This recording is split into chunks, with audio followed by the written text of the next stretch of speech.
Soc Josep Miquel Bauset, fill de Josep Lluís Bauset, amic de Fuster durant 50 anys. Soc Eliseu Climent, fill d'Eliseu Climent i de Rosa Raga, fundadors de l'editorial 3 i 4 i del setmanari El Temps, projectes en els quals va estar involucrat ideològicament Joan Fuster.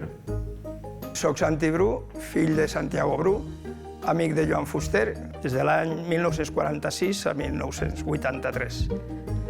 Soc Anna Aguilar Ventura, la neboda de Vicent Ventura, un dels amics millors de Joan Fuster. Jo soc Joaquim Iborra, soc un dels 3 fills de Josep Iborra, que va ser amic de Fuster i estudiós de la seva obra.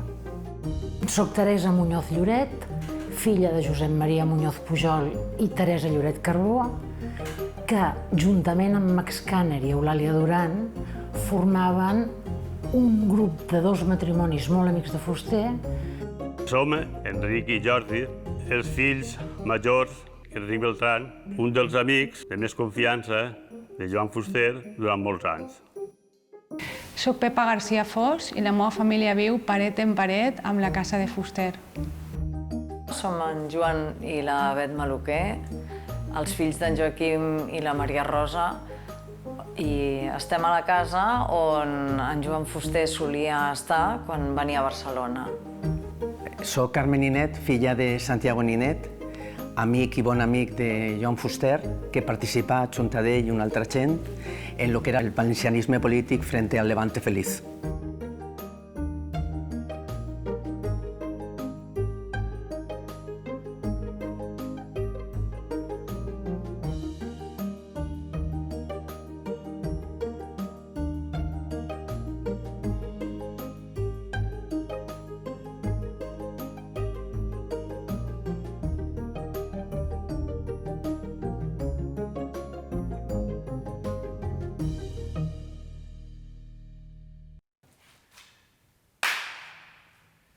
La primera impressió va ser aquella casa plena de llibres, llibres per terra, per les cadires, per les prestatgeries. La imatge de Fuster en aquella mena de butaca, en un barnús, un batín o això, sempre amb el cigarro en la mà i en un got de no sé què, de whisky, del que fora, i parlant. Doncs jo em recorde gatejant, jo encara no caminava, anant a la casa del tio Fuster perquè em donava uns bombons que a mi, per lo vist, me flipaven i jo, gatejant, m'escapava i anava que me donara el típic bombó, no? I, de fet, un dia, lo típic de «Oi, on està la xiqueta?», tots assustats, sorpresos, no està, i xiren perquè les portes sempre estaven obertes, les portes de les cases, tant la de cama mare com la de casa de Fuster. I entraven a casa de Fuster i jo estava allí a per el bombó que sempre me donava quan anava. El primer record van ser les hores passades a casa Fuster al terra, un terra molt fred, sobretot en aquella entrada tan llarga.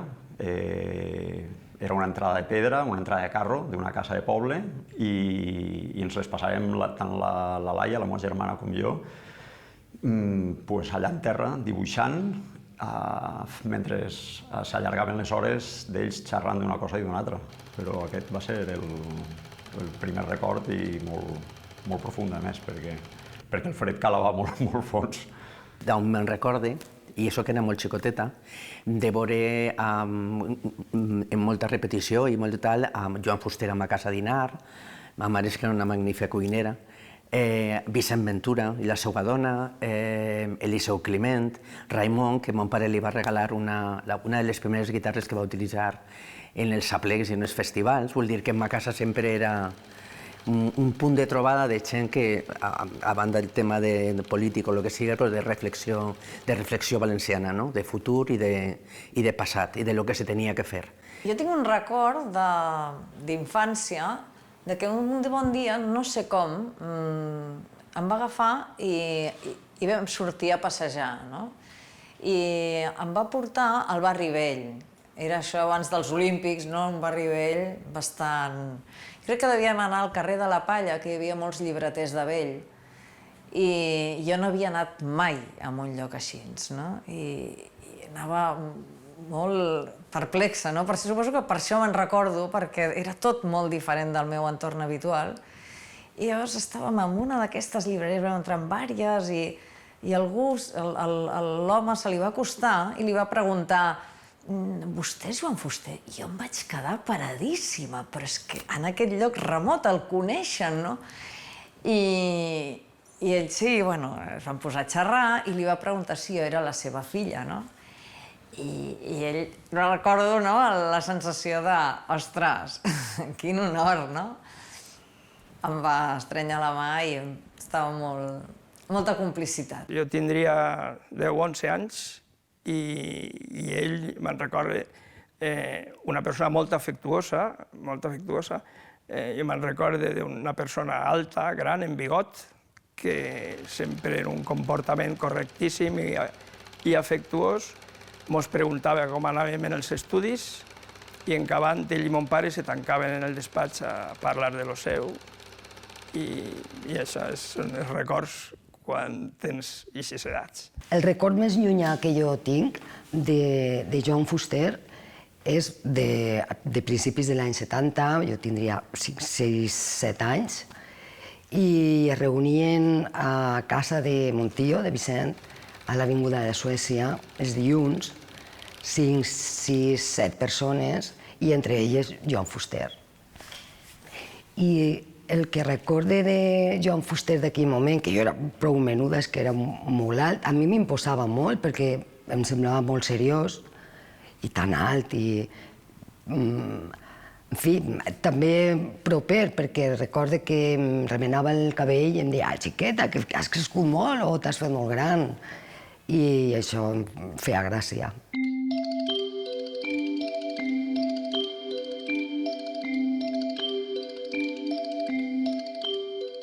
Jo el tenia com una mena d'oncle, que venia més o menys un cop l'any, i tenia una habitació a casa, que li diem l'habitació de Joan Fuster, perquè realment l'ocupava ell, teníem un llit de convidat, però pràcticament era l'únic que l'ocupava, i el nom de l'habitació era la seva, no?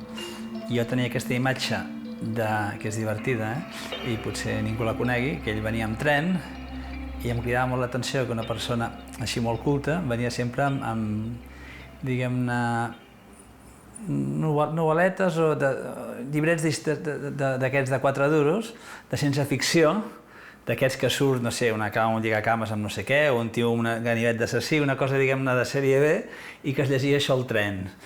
I que quan arribava a casa se l'acabava de llegir, no? I que estava en el llit incorporat, així com sèrio, que picaves per dir anem a sopar, i llavors s'aixecava, i es posava les sabatilles, en pijama, i que tot sovint passava d'estar en posició, diguem-ne, horitzontal, anar al menjador i seguir en posició horitzontal al sofà. I llavors seia al sofà i deia: uf, quina vida! Com si hagués estat, no sé, llaurant a mà... Sobretot tinc un record de Joan Fuster a Sant Vicenç de Montalt, a casa dels meus pares, al vespre, per tant es quedava a dormir, després de sopar amb la llar de foc encesa, amb whisky, sempre, fumant, tots, i Monteverdi de fons. O sigui, això és un dels primers records, i ell relaxadíssim, perquè una de les coses que sempre m'ha arribat de Fuster a mi és la figura d'un personatge molt irònic i molt sarcàstic, però molt relaxat i molt divertit. I llavors el recordo assegut al silló, el recordo còmodament instal·lat, i jo et diria que era bastant feliç.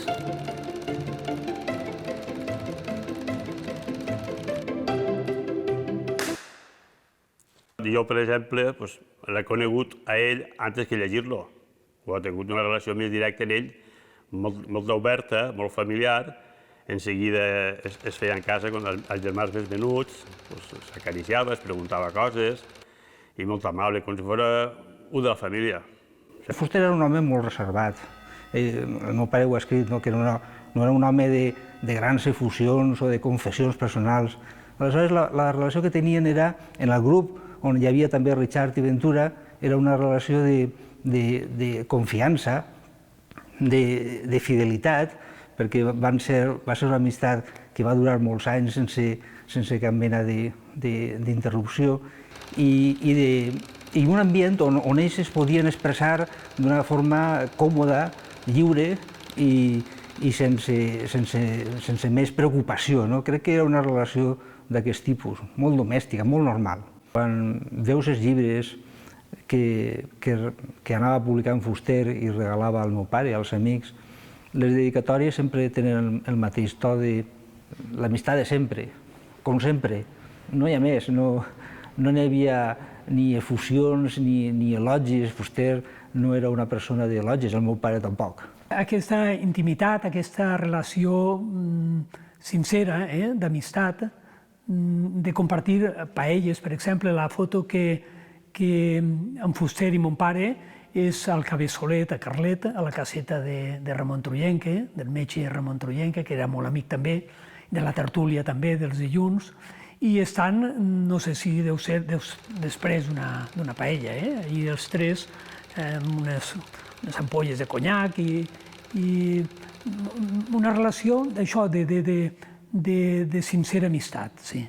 Una gran relació i entre dos amics que li fa la proposta a ma mare, quan anaven a casar-se, li diu: Àngels, què vols que te regale?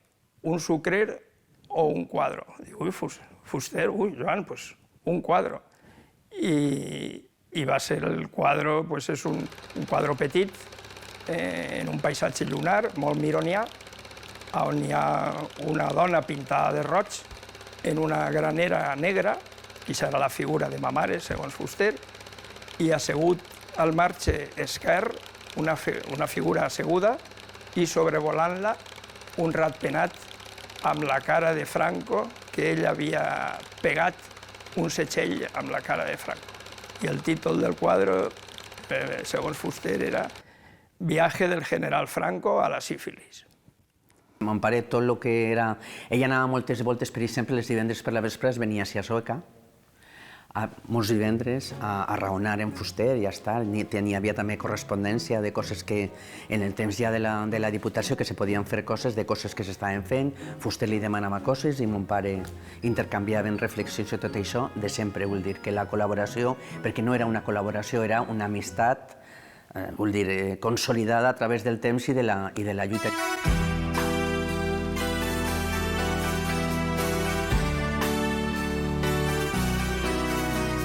Aquell viatge va ser important per tots. Jo crec que és un viatge que marca Fuster, que marca els meus pares, que marca els Càner, que marca l'Alexis Eudald Solà. Aleshores, aconsegueixen que Joan Fuster agafi l'avió i se'n vagi a Grècia amb ells. Això ja és un gran èxit.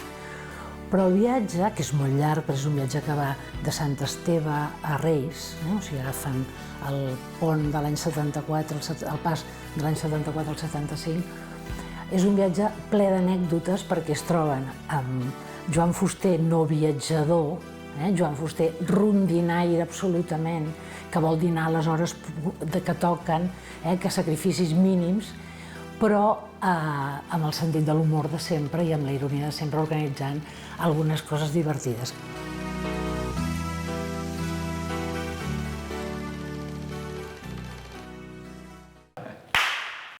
Jo el recordo d'una persona, sí, molt seriosa, això és de veres, això és així, però també afable, una persona afable, una persona en un tracte, clar, jo parlo des de l'estima, d'haver sigut molt menudeta i aquests bombons que me donava, o aquests contes que me regalava, quan ell viatjava poc, és de veres, però alguna vegada quan anava a algun lloc i tornava, li donava a ma mare per a les meves germanes i per a mi contes, ens portava contes o còmics, recorde còmics, però no sé si, o fins i tot pot ser que no fossin còmics o que fossin fascículs que a ell li donaven d'algun puesto, d'algun lloc o alguna cosa, no? Però sí que recorde que tenia aquests detalls i molt agraït també. Sí, la percepció era que el Fuster era un senyor molt savi, era un senyor molt important, però era un senyor que permetia la broma sempre. I llavors ell mateix s'autoanomenava entre nosaltres, entre els germans, soc un momotombo, que era un terme que fèiem servir molt, el momotombo, que és un terme que ve del món de l'Espriu i que al Fuster li feia molta gràcia. O sigui, nosaltres el consideràvem un senyor important que ve del món de savis i que està a l'enciclopèdia i que publica i que ho sap tot, però que és un senyor que fa molta broma, que ens estima molt, que fa i que se n'enriu d'ell mateix. I el terme momotombo em serviria per explicar això. A casa jo crec que es relaxava, almenys, clar, del meu record, i era com si estigués en família. És a dir, que no parlava de política a casa, almenys als 70 i pico, quan jo tinc record, ni política ni de massa merders. Era com molt casolà, és com si estigués a casa d'uns parents que no et cal, no sé, no et cal parlar de res, entre cometes. No has de donar conversa perquè estàs relaxat a casa. Jo crec que això li agradava molt. Un comportament molt amable, no volia molestar mai, menjava poquet, però normalment el que a mi li agradava, i ma mare deia, què vols que el faig per dinar? I ell quasi sempre deia, a mi el que m'agradava és l'arròs a banda. I mon pare ja es preocupava, i el dia que tenia bon peix o buscava bon peix, doncs fer-li arròs a banda.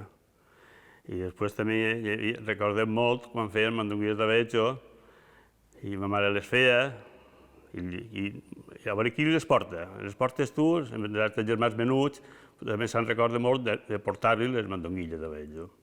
I ho porten, en recordeu de portar-me allioli. O sigui, que ells volia que li ficaren també allioli. Canviava molt la vida, no?, quan ell venia. Hi havia una altra dinàmica i feia aquestes coses que normalment a casa no es podien fer, com estirar-te al sofà tranquil·lament i posar-te a llegir estirada, no? Són coses que hem après d'ell, no? Tinc un flash que per a mi era quasi com obsessiu i mira que jo tenia, doncs això, entre 10 i 12 anys quan estàvem allà suportant aquelles converses tan llargues i era que jo li mirava els peus al Fuster. Mirava aquelles sabatilles d'anar per casa de quadros, el turmell i el garró molt estretet, perquè el camal li quedava curt, i jo estava al terra i era com el tenia al meu plano, vull dir, a l'altura dels meus ulls, i pensava, ostres, que este home és quasi una figura Giacometti. Dit des d'ara, evidentment, jo als 10 anys no sabia qui era Giacometti, però era aquella anatomia quasi essencial, i ho veies també en la manera quan se desplegava, quan se'l posava de peu, i a mi m'obsessionava una mica, m'intrigava, perquè era quasi desmaterialitzat, desencarnat.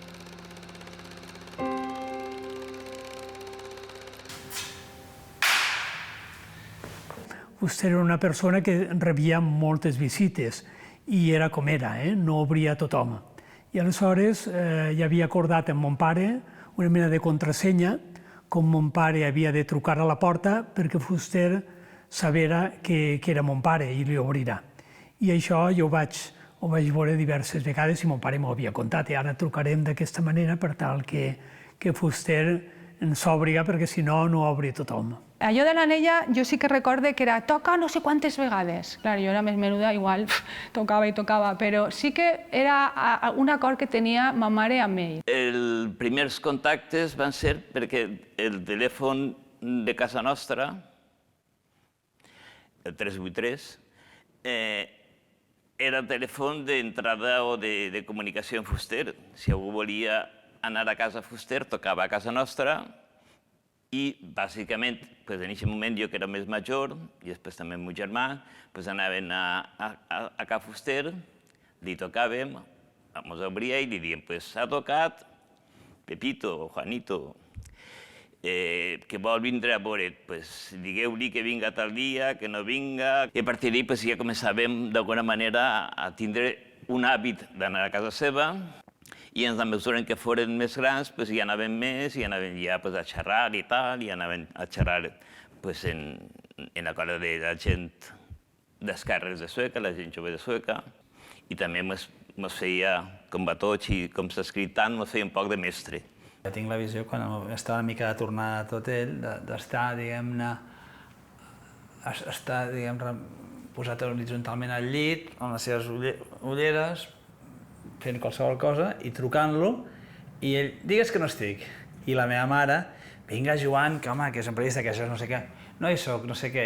Però posar aquesta barrera. I en canvi, quan al final aconseguien convèncer i quan es posava el telèfon, llavors era totalment deia que sí a tot. És a dir, que jo crec que es posava una cuirassa defensiva, però darrere com molt tendre. Cridava gent que estava buscant-lo, per el que siga, i aleshores cridaven a casa de ma mare i de seguida, ale, corre, ves i dona-li el recau al tio Fuster. Una vegada, segons ma mare, era Josep Pla. Jo era molt menuda i no me'n recordo, evidentment, però vingué Josep Pla a buscar a Fuster i tocar l'anella i, clar, no li obria. Aleshores, Josep Pla li tocava a ma mare i ma mare correguents, Pepa, vés-te'n correguents i avisa el tio i com no obri la porta, vés-te'n per el terrat i pega-li un crit. Total, que, clar, de terrat en terrat, de la casa de ma mare a la del tio Fuster, doncs hi ha com una espècie de mur. I per ahí, tio! Tio! Que ha vengut qui siga! I l'avisaven, moltes vegades l'avisaven.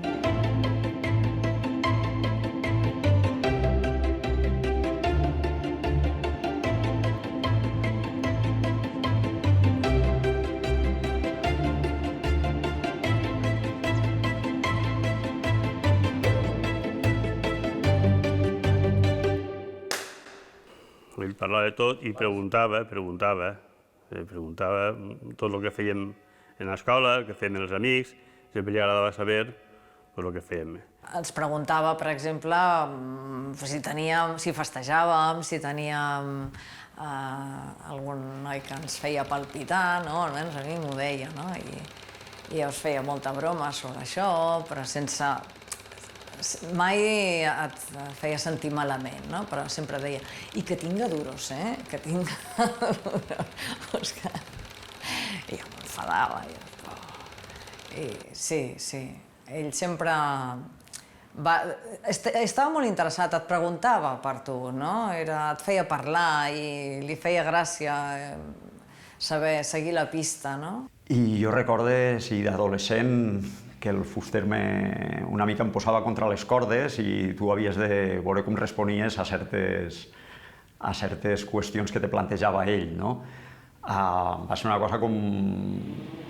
diguem, era molt puntual, perquè, clar, era enmig de les tertúlies aquestes eternes i després sí que quan van anar passant els anys, ja a la segona part de l'adolescència, nosaltres ja teníem la nostra vida i per poc que podíem evitàvem les tertúlies aquestes inacabables, no?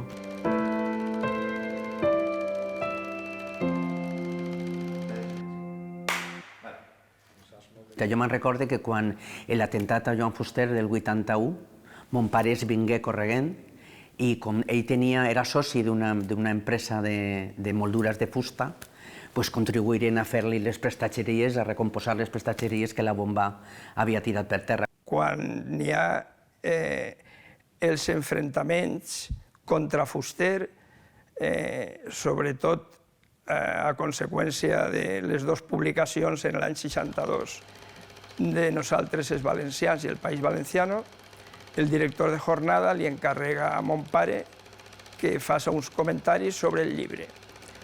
I Jaume Bru diu que és un llibre magnífic i que està molt ben editat, donant l'enhorabona. A continuació, Fuster li agraeix aquestes paraules de l'amic, perquè, com sabeu, en aquest moment, l'any 62, va ser un any horribilis per a Joan Fuster. Mon pare deia que quan atacaven a Fuster era com si l'atacaren a ell. De fet, el 23 de febrer del 81, mon pare va estar a punt d'anar-se'n a Sueca per Fuster, per amagar-lo, o per amagar-lo, per tindre la casa, perquè, clar, era conegut i el carrer Sant Josep X és molt conegut. Jo tenia, crec que 6 anys en aquest moment. Recorde aspectes del succés, però sí que recorde que jo anava corrent per allí, és a dir, per lo vist, em vaig despertar i em vaig alçar, vaig anar corrents i em vaig clavar a la casa i estava plena, tota destrossada, la part de davant, plena de vidres i plena de gent.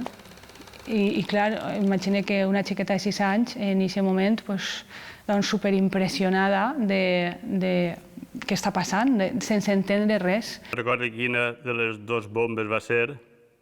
Hi havia uns desperfectes en la fusteria i mon pare portava a un fuster i volien fer coses per tindre més seguretat. Me'n recordo, i fuster, com començaven a manejar-li la casa, no volia que el destorbaren tant. Jo també recordo de l'atemptat i que vam baixar, vam estar a casa seva i després recordo que després d'haver-lo vist tants anys com una mica amb aquesta actitud que diríem passota o més d'això, veure'l a la plaça de Braus de València, aixecat i fent una mica de míting i amb una actitud que jo no l'havia vist però que m'havien explicat els pares, de dir, ostres, ha agafat un... i ara s'ha emprenyat, ha fet un cop de puny i ha tornat a agafar una mica. Va agradar, vaig veure que una situació que no li havia recordat, no li havia vist a ell.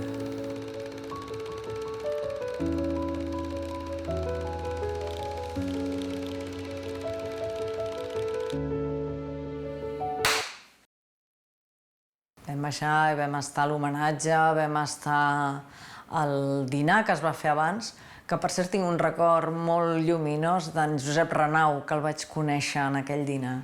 Sí. Clar, ens havíem tret de sobre un...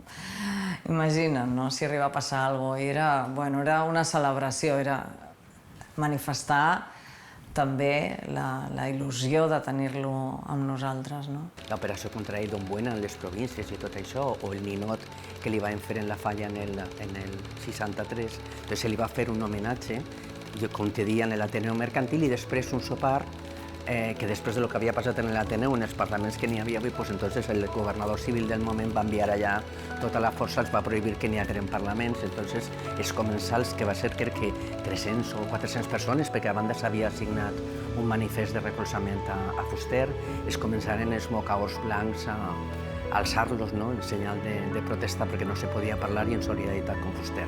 Mon pare ha estat sempre vinculat a Fuster i a el que significava Fuster. Jo crec que ell estava molt orgullós de la seva amistat en Joan Fuster.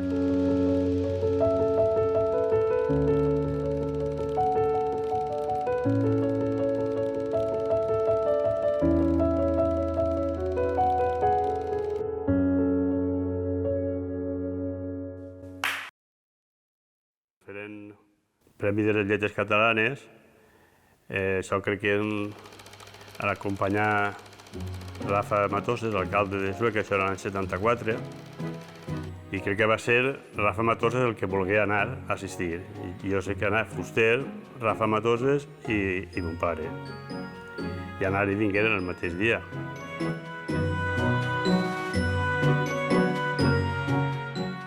I després hi hagué un altre viatge i va ser quan feren honoris causa en la central, en la Facultat de Barcelona. I allí anaren també tot una cotxada, podríem dir, de gent de Sueca. Va anar mon pare, va anar Gaspar Jordán, Pepe Fos i Paco Ferrer també. I anaren com a gent de Sueca. I allí estava també Conrado Martínez.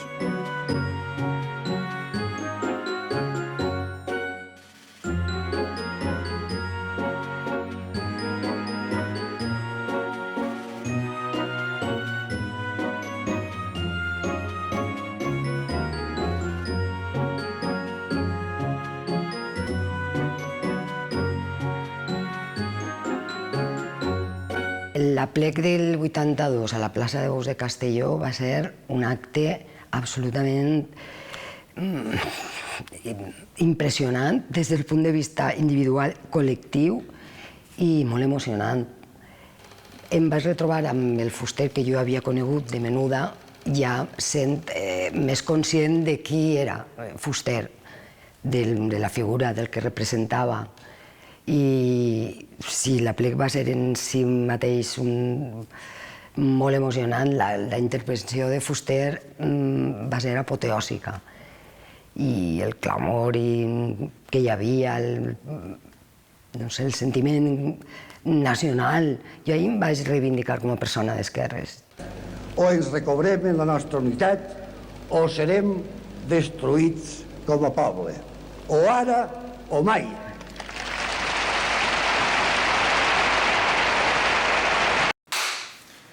La decepció de Fuster també entrava dins dels seus càlculs, no? També sabia, tenia un gran sentit de la realitat, no es mamava el dit.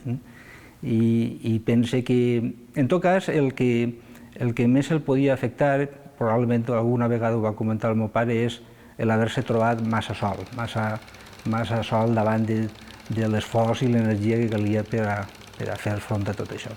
També fa alguna referència al diari, aquesta solitud que ja per ser no sols en la transició, sinó abans.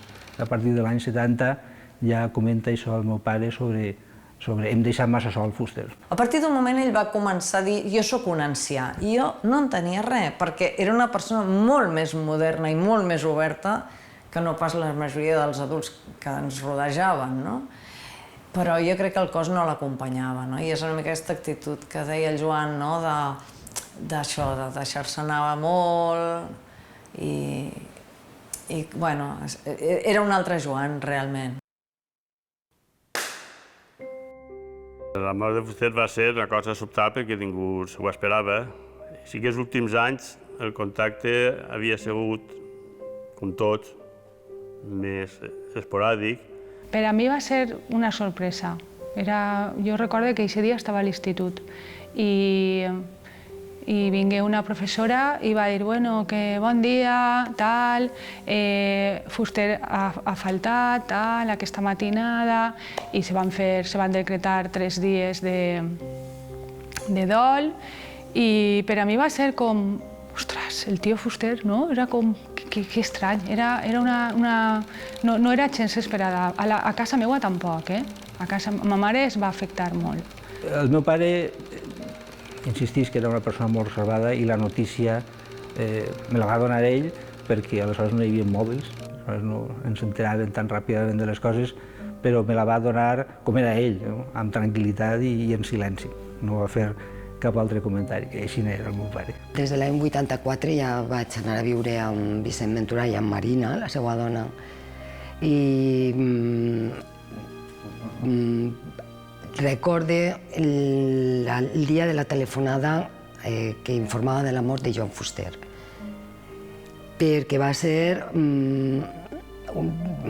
dramàtica, terrible. Mon tio es va quedar paralitzat, buit, i d'alguna manera com si s'hagués quedat orfe. Pense que, bueno, de fet, vaig veure molt clar l'amistat i l'estima que sentia per Joan Fuster, absoluta. Jo recordo aquell moment una mica estrany, la veritat, perquè fent memòria ara sí que me venien flaixos de, bueno, d'aquella casa, no? D'aquells moments que jo els trobava eterns i ara potser em faltaven, no? Es va venir molt de sobte. Sí. Vam baixar a València també tots. Aquella nit vam dormir a casa del Josep Palacios i vam assistir al funeral, molt emotiu el funeral. I també hi va haver bastanta tensió, no?, entre els diferents fills, perquè en realitat el Joan tenia molts fills i de vegades crec que les tiraven cada un pel seu cantó i això era massa per ell, no?, perquè d'alguna manera desitjava també com a pare simbòlic poder-se entendre amb tots.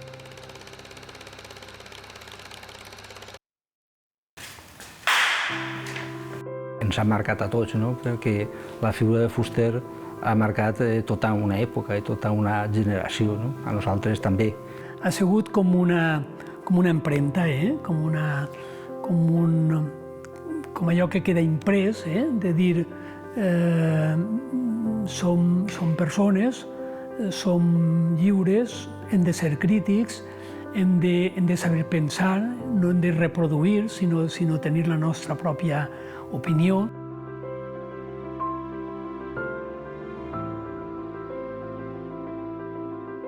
empremta ha deixat, clar, ha deixat empremta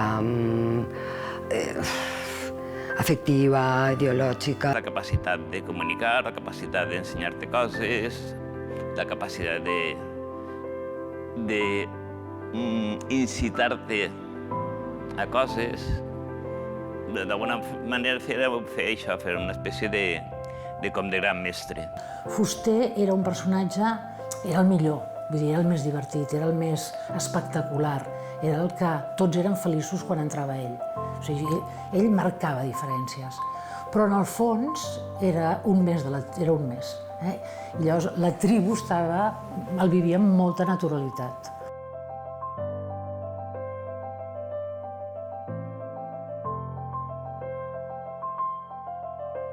Jo crec que vaig decidir estudiar el que vaig decidir per influència d'ell, no una influència directa de que vaig mantenir converses amb ell profundes, filosòfiques, no sé, i em va influenciar, no? A nivell teòric o intel·lectual, sinó d'actitud. És a dir, jo, el veure a una persona tan entregada, tan amant, perquè això és innegable, una persona que va dedicar la seva vida a l'estudi i a l'intent de, al cap i a la fi, millorar el seu país. Això és així, això és indiscutible.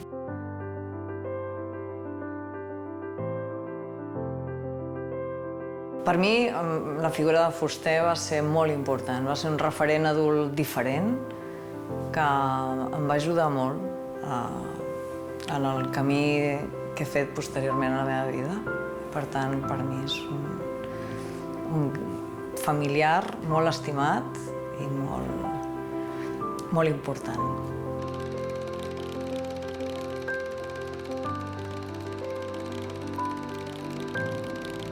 Voldria afegir que he trobat a faltar una investigació seriosa i respecte als atemptats que va patir en Joan en vida, el del 78, el del 81, i naturalment les amenaces anteriors. I m'agradaria molt que amb la nova llei de memòria democràtica es pogués mirar de reobrir les causes i castigar els culpables.